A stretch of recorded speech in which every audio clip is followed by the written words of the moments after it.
Селям алейкум, урмитли телесерджилер. В эфире самая вкусная программа «Софрага Бьюренес», и с вами я, Анна Григорьева. Дорогие друзья, иногда, попробовав блюдо по новому рецепту, я прихожу в полный восторг и невольно думаю, как же жаль, что я не знала о нем раньше. И сегодняшнее блюдо не исключение.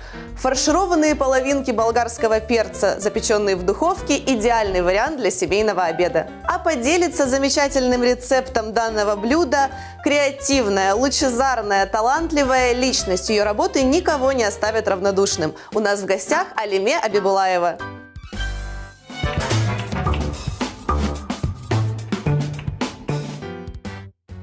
Бренд, последние новинки, стиль – все это является неотъемлемой частью каждой модницы. Современная индустрия красоты достаточно многогранна и уникальна. Это, в свою очередь, позволяет тонко подчеркнуть свой вкус и индивидуальность. Героиня программы Алиме Абибулаева еще недавно и представить не могла, что однажды она свяжет свою жизнь с творчеством и воплотит свою маленькую мечту в реальность. Роспись по ткани красками позволяет Алиме создавать неповторимые и эксклюзивные образы. Этот творческий процесс для нее по-особенному важен и интересен. Целеустремленная, жизнерадостная и решительная Алиме Ханем точно не остановится на достигнутом. В планах грандиозные проекты, над которыми она уже усердно трудится.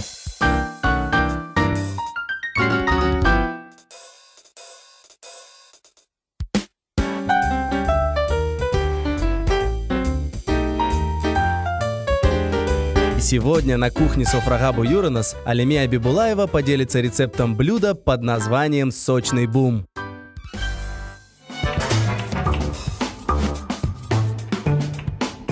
Алиме, селям алейкум, доброе утро. Алейкум селям, доброе утро. Как настроение? Все отлично, ваше как? И у меня тоже очень хорошее. Приятно видеть творческую личность у нас в гостях. Я Взаимно. думаю, что эфир у нас тоже будет творческим. Будем с тобой творить и вытворять. Да, конечно. У нас с тобой сегодня блюдо, запеченное в духовке, правильно? Да, правильно. Как мы его с тобой назовем? Сочный бум. Сочный бум. Да. Ничего себе. Почему? Потому что все будет запекаться в духовке, получится очень сочное блюдо и очень вкусное, еще и полезное. Да. Классно. Все, я думаю, это как раз то, что нужно нашим телезрителям и нам с тобой тоже. Итак, почему именно это блюдо, Алиме? Придерживаюсь тоже, можно сказать, правильного питания. Именно поэтому я в основном всегда готовлю пищу именно из правильных продуктов, чтобы она не была жирной, соленой и так далее. И все ингредиенты, которые у нас сегодня есть, они полезные, правильные, и это нам поможет приготовить очень вкусное и красивое блюдо. Все, здорово. Итак, наш сочный бум.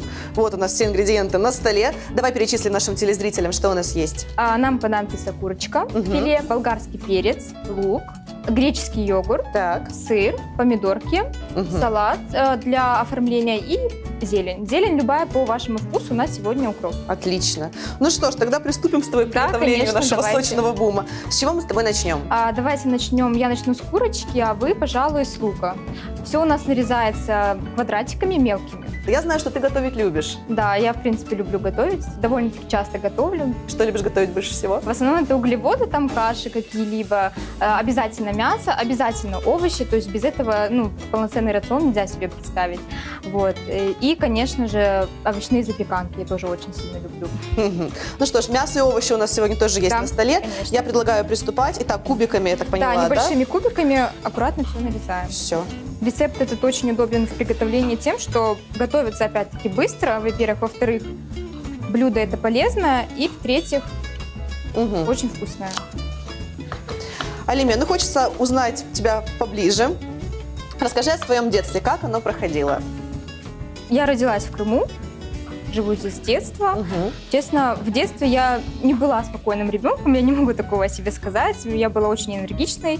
Все детство мы гуляли. Наверное, мое поколение последнее, которое провело детство без гаджетов. Все детство я провела очень энергично. Была тоже довольно-таки целеустремленным ребенком, можно так сказать. Даже такая история была. Был папин друг в гостях. А я была маленькая, около лет 5 мне было на тот момент. Я не могла выговаривать букву «Р». И он, значит, при мне сказал такую поговорку, там в каждом слове была буква «Р». Я, конечно, ее прокартавила, можно так сказать. Он посмеялся с меня, в доброй, шутливой форме, но меня это задело. Но я думаю, как так? Я не могу что-то сделать в 5 лет. В итоге на следующий день, с утра до вечера, я целый день ходила, тараторила эту скороговорку. Вечером пришла к нему, на тот момент еще был у нас в гостях. Вечером пришла к нему и с начала до конца протараторила ему эту скороговорку без одной запинки и с отличным выговариванием буквы «Р». Он тогда, честно говоря, был немножко в шоке. И родители, честно говоря, тоже были в шоке, потому что я целый день, вот действительно, по их рассказам, целый день ходила и говорила эту скороговорку. В итоге я вот так вот таким образом научилась. Слушай, это говорит о том, что ты человек целеустремленный, Да. мне кажется, да? Что ты цели берешь и добиваешься, несмотря Да, ни на что. на самом это деле, правда? да. Просто если мне что-то нужно, если я решила, что я должна этого добиться, достичь, то обязательно, чего бы мне это ни стоило, нужно это сделать. Мгм. Итак, занималась ли ты каким-нибудь творчеством в детстве? Я знаю, что на танцы ходила, может быть, что-то еще? Я пошла в 1 класс. Мама меня отвела на танцы у нас в Симферополе, в Дом пионеров. Причем я ходила параллельно в 2 группы.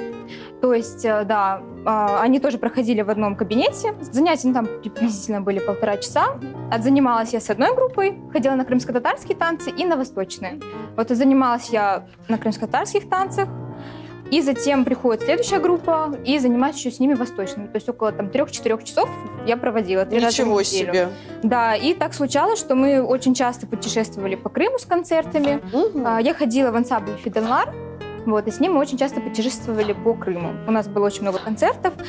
И случалось так, что иногда совпадали концерты, и я выступала и с крымско-татарскими танцами, и с восточными. То есть я выступила один танец, мне нужно срочно бежать, переодеваться. переодеться. Да. В конечном итоге преподаватель восточных танцев сказала, что нужно выбирать что-то одно, потому что уже действительно неудобно и мне, в принципе, и им. Конечно, в итоге я выбрала крымско-татарские танцы и проходила еще 5 лет. То есть в общей сложности около 7 лет я занималась народными танцами. Здорово. Занималась, да, у нашего выдающегося хореографа крымско-татарского Али Османовича Алимова. Знаем. Очень, да, ему благодарна за все. На самом деле он тоже в такую частичку дисциплинированности внес в мое воспитание, можно так сказать, потому что очень было все строго, и это очень классно. Слушай, я думаю, что ты была ребенком, у которого энергии хоть отбавляй. Да, Да, с было этим не так. поспоришь.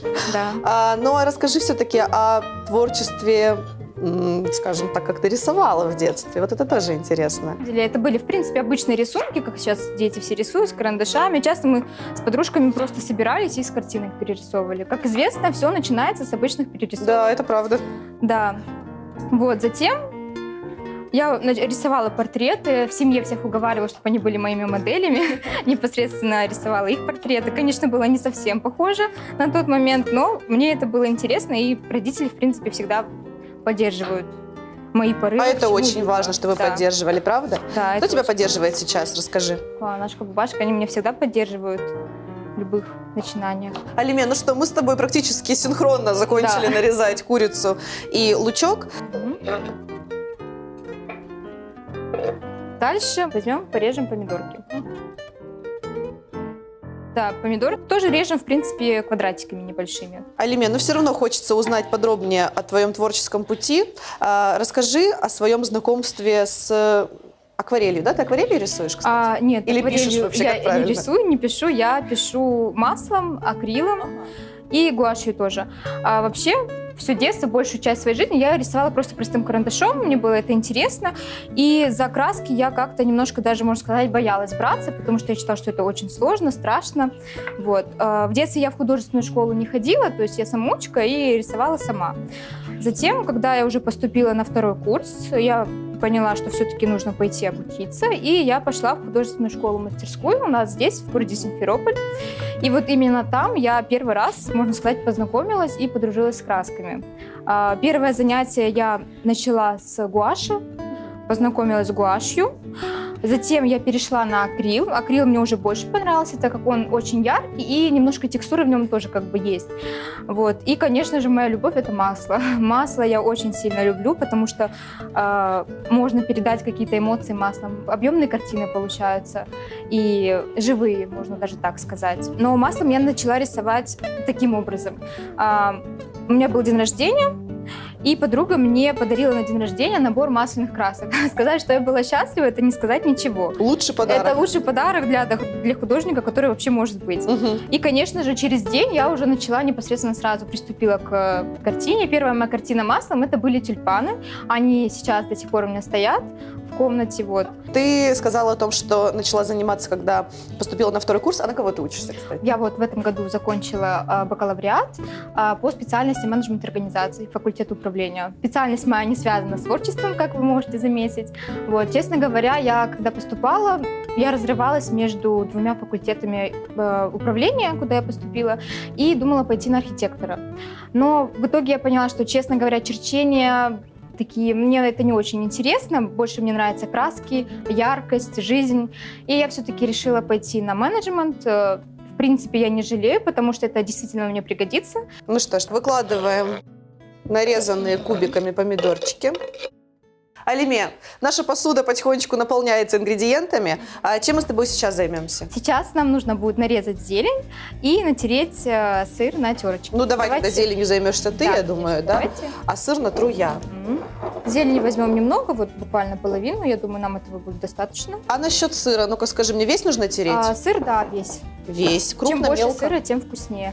Средняя терочка. Средняя Да. терочка, хорошо. Алиме, я думаю, что ты со мной согласишься с точки зрения того, что человек, особенно творческий человек, никогда не стоит на месте и всегда развивается. Вот расскажи о процессе объединения рисования и дизайна одежды. Как ты к этому пришла и что с собой вообще представляет этот процесс? Честно говоря, это случилось внезапно, неожиданно. Я сидела в Инстаграме и увидела курточку с росписью на спине. Честно, на тот момент я впервые такое увидела, меня это очень поразило. Естественно, я решила, почему я не могу так же сделать. В принципе, я рисую, и захотелось попробовать. Сразу пошла к бабушке, к папе, он меня поддержал в этом, дал все необходимые средства на краски, кисти, все, что требуется для этого. Я купила джинсы и начала роспись. Единственный нюанс, чтобы краска не отпечаталась на обратной стороне ткани, мы должны подставить под ткань какую-то подставку. У меня есть специальная лакированная доска, я всегда ей пользуюсь при всех своих росписях, вот, и она мне очень в этом помогает.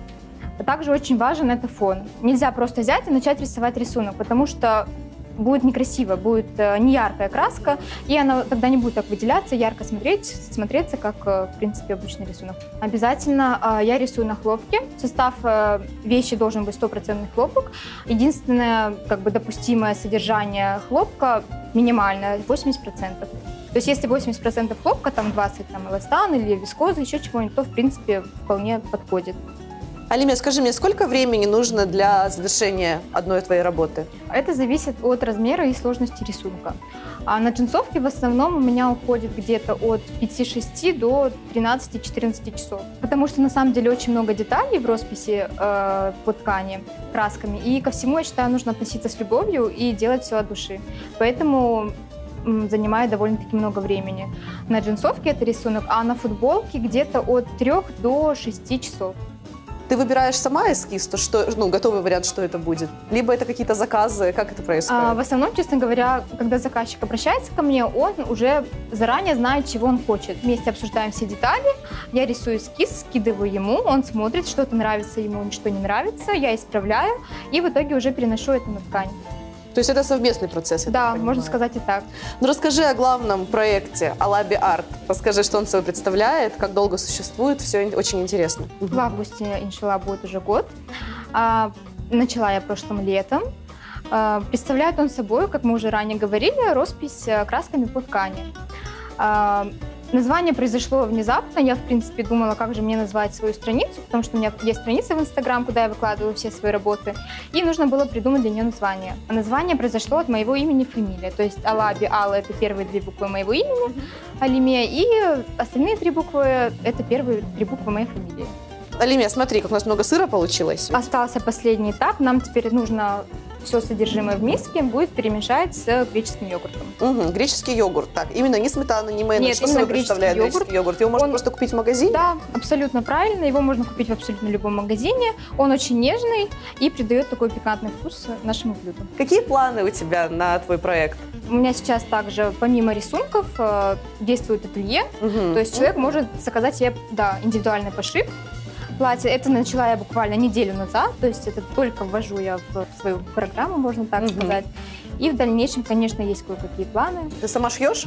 К сожалению, шью я не сама. У меня есть знакомая, которой я уже года 3 хожу сама, заказываю себе вещи. И мы с ней договорились, я решила, почему бы не помочь другим тоже, те, кто нуждается в индивидуальном пошиве. То есть дизайн, подбор ткани, это вся ответственность на мне, переговоры с заказчиками. Да, это все на моих плечах. И непосредственно швея уже выполняет сам эскиз, сам заказ, шьет она очень хорошо, поэтому мы с ней сработались, можно так сказать, поняли друг друга, да, с первого раза. Слушай, ну я думаю, что у вас будет много совместных клиентов, людей, которые захотят что-то заказать себе, да, по своим индивидуальным меркам, расписать и ходить вот такие вот индивидуальные, да, не похожие на других. Это круто.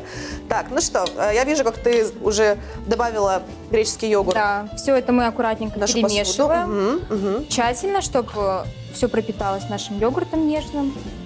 Так, еще раз для телезрителей. Мы сейчас будем с тобой разрезать перец пополам и вот этой массой фаршировать. Все правильно, да? Нужна ли соль, перец? Добавлю соль, перец по вкусу. Кому Да, посолили, немножечко, буквально поперчили, щепотку соли, щепотку перца добавили. Перемешиваем. Ну что ж, дорогие друзья, пока настаивается наша начинка, мы будем заниматься перцем. Да? Что мы должны с ним сделать, Эльмира? Мы берем перец и нарезаем его пополам. Обязательно следует нарезать с этой стороны ровно посерединке, чтобы хвостик тоже был разрезан пополам.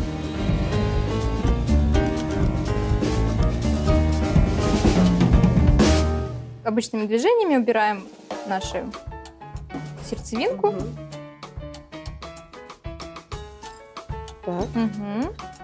Эту часть, естественно, мы оставляем, потом фаршированный перец выглядит гораздо красивее. И таким же образом части. Вторую половинку. Это мы тоже убираем, оно нам не нужно. Чтобы хорошо его нафаршировать, должно у нас быть побольше места. А я тем временем хочу у тебя спросить о искусстве мехенди. Я знаю, что ты этим тоже занимаешься. Да, этим я начала заниматься 1,5 года назад, весной. Опять-таки, как это все случилось? Я отдыхала в Судаке, и мне нарисовали на набережной мехенди, рисунок хной. И я опять посмотрела, думаю, почему я так не могу? Я решила этим заняться, потом уже по приезду в Симферополь я первым делом пошла в магазин, купила хну, конус хно уже готовый продается. И на листочке бумаги начала пробовать. Изначально я думала, что это очень просто, потому что там обычный орнамент, ничего сложного быть не должно. Но когда я взяла этот конус в руки, я поняла, что я глубоко ошибалась. Потому что конус мягкий, и рисовать довольно-таки тяжело. У меня получился, честно признаться, не очень приятный, красивый рисунок на тот момент. Но, опять-таки, я на этом не остановилась. Ну, искусство мехенди сейчас тоже набирает обороты. А интересовалась ли ты появлением этого искусства, историей? Да, конечно. Я изначально, прежде чем этим начать заниматься, посмотрела, как вообще, откуда это все произошло. Честно говоря, источников очень много, и нет стопроцентной информации, откуда это все произошло на самом деле. Кто-то говорит, что в Индии, вообще для нас, да, известно, что это больше мехенди, Индия, конечно, все ассоциируют именно с Индией. Но на самом деле? В основном источники говорят, что произошло это все еще в Древнем Египте. Хну изготавливают из растения лавсония. И именно из этого растения изготавливали массу, которую как бы фараонов обрабатывали в Древнем Египте, на ладони наносили. У нас, у крымских татар, тоже пользуется популярностью роспись хной. Проводилась хна-гидже, как всем известно, когда невесте девушки на ладони наносили рисунок, и затем уже подушкам тоже. Ну что, вот впереди самый интересный момент нашего приготовления. Мы сейчас будем фаршировать перцы. Нужно будет его смазать немножечко маслом, чтобы не прилипли наши перчики. Алиме, я знаю, что ты проводила частные мастер-классы по мехенди. Да, было несколько мастер-классов, частные группы небольшие, было буквально там по 1, по 2 человека, в основном это из знакомых. Они увидели, как я рисую, и, конечно, им захотелось тоже попробовать, научиться. И вот так непосредственно я проводила мастер-классы, обучала вообще, как знакомилась с хной, как это все происходит и как это нужно рисовать. Пробовали рисовать ровные линии, затем какие-то орнаменты, я рассказывала, и потом уже непосредственно на моделях обучались. Что мы делаем? Берем? Нужно наш перец наполнить содержимым нашей массы, которую мы заранее подготовили. Вооружимся ложками. Да, обязательно. Берем наше содержимое и легкими движениями аккуратненько фаршируем так, чтобы начинки было достаточно, чтобы у нас действительно получилось сочное блюдо. Я думаю, что все получится. По краям тоже вот так вот аккуратненько. Ну, а пока мы с тобой занимаемся этим интереснейшим процессом, расскажи мне о проекте «Мехенди Фотодень». Что это такое было? Да, был такой проект. Он состоялся в июле прошлого года. Идея пришла совместно с моим другом-фотографом, Арсеном Бахталиевым. Мы решили создать такой день, объединить, так сказать, два вида искусства. Все девочки любят красоту, и все девочки любят фотографироваться. О, это точно. Да, и поэтому мы решили объединить это все в один проект. Непосредственно я рисовала мехенди, а затем Арсен Бахталиев, фотограф, он делал профессиональные фотокарточки. И все это было проведено в приятной атмосфере в центре города у нас в Симферополе за чашечкой кофе. Состоялся этот проект 21 июля прошлого года, и затем был еще один тоже схожий проект. Как интересно. Какие впечатления были у тебя и у участниц? Честно говоря, впечатлений было масса на самом деле. Это очень интересно. Первый был такой опыт какого-то проекта, можно сказать, крупного. Вот. Мне очень понравилось, и я надеюсь, что в дальнейшем у нас тоже будут возникать какие-то такие интересные идеи. Здорово, здорово. Вот как приятно пообщаться с человеком творческим. Нафаршированные перчики. У нас же еще есть сыр. Да. Что мы будем делать с сыром? И последнее наше действие, мы сверху посыпаем аккуратненько сыром. Так, давай займемся этим вместе. Давайте. Чем больше сыра, тем будет вкуснее. Отлично. Как видите, блюдо готовится довольно-таки просто, быстро. Алиме, ну ты же еще принимала участие в росписи имбирных пряников. Да, я проводила мастер-класс. Он был в сентябре прошлого года, то есть менее года назад. Мастер-класс был проведен для деток. Вот это действительно был такой первый масштабный мастер-класс, потому что было достаточно много детей. Причем не только детей, потом в процессе росписи уже присоединились и мамы некоторые, им тоже стал интересен этот процесс. Эмоций тогда было уйма, я была очень впечатлена, мне на самом деле очень понравилось это все, потому что приучать детей к творчеству, прививать им какие-то такие творческие моменты, на самом деле очень приятно. Правда? Да, это очень приятно. Это для них хорошо, такой развлекающий момент и одновременно полезный, развивает их. И для меня очень приятно было работать с детьми, на самом деле, потому что они очень сильно старались, их глаза сверкали просто от того, как они хотят быть лучше, как они хотят сделать свой пряник красивее другого. Это очень, на самом деле, приятно. Классно. Посмотри, какие у нас перчики красивые получились. Супер, да, замечательно. Это они еще не готовы, между прочим, да? Так, мы их будем сейчас отправлять? Да, но перед этим у нас остался последний штрих. Нам нужно будет налить наш противень воды, чтобы пропитался наш перчик. Просто обычно так вот стакан воды. Угу. Дорогие телезрители, я напоминаю вам, что мы готовим вот такое прекрасное блюдо под названием «Сочный бум». И сейчас пришло самое время отправлять его в жарочный шкаф. Моя гостья подскажет, на сколько? На 180 градусов, приблизительно 35-40 минут. Это уже зависит от того, как оно там. Так, 35-40 минут при температуре 180 градусов. Но мы будем с нетерпением ждать.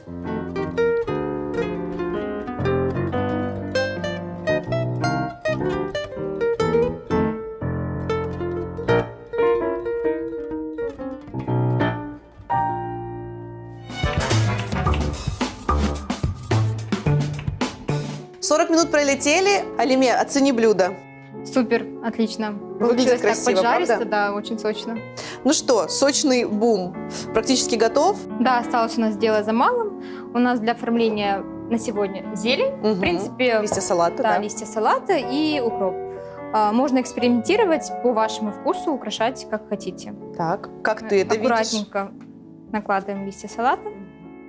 Какое у тебя хобби? Я понимаю, что твоя деятельность для многих, наверное, уже была бы как хобби, да? Рисовать, да. разрисовывать и так далее. Но все-таки, может быть, у тебя есть еще какое-то увлечение помимо твоей деятельности? Я люблю спорт, занимаюсь в спортзале и очень люблю летом такое вечернее кардио, на велосипедах кататься во время заката. Это очень успокаивает на самом деле и полезно для здоровья. Как интересно. Читать тоже люблю, конечно же. Какую литературу предпочитаешь? В основном современную. Так, ну смотрите, листочки мы аккуратно выставили, теперь мы можем уже непосредственно выставлять перчик на так. Этим стебельком в ту сторону, вот в эту сторону, вот так. Ну-ка, давай. Вот такая вот у нас красота получается. Алиме, у нас еще остался укроп. Я думаю, что им тоже нужно обязательно украсить наше блюдо. Угу. такую придать Аккуратненько, да, пикантность. пикантность и изюминку. Алиме, что для тебя самое главное в жизни? Для меня самое главное – это саморазвитие и, конечно же, семья. Мгм. Семья – это ключевая составляющая жизни каждого человека. Это очень важно. Алиме, ну что, блюдо ты украсила просто замечательно. Дорогие друзья, я могу сказать, что такое блюдо подойдет для людей, которые следят за своим питанием, и также оно очень сытное и выглядит очень-очень красиво. Летом, я думаю, самое то, что нужно. Алиме, Чок Савулна, спасибо тебе большое, что ты была сегодня с нами, поделилась таким необычным рецептом, рассказала о своей интересной деятельности. Мы тебе желаем огромных успехов, мы тебе желаем, чтобы все у тебя всегда получалось, чтобы твое творчество набирало большие обороты, чтобы ты шла вперед, только вперед. Хотела бы ты что-нибудь пожелать также нашим телезрителям? В первую очередь хотела пожелать здоровья и, конечно же, чтобы каждый нашел свое призвание в этой жизни. Тогда все будет замечательно. Ну а я присоединяюсь к пожеланиям от нашей гости, дорогие друзья, и желаю вам, чтобы каждый день начинался с позитивных мыслей и вкусных блюд. Аш татлы олсун, кореш кенджи!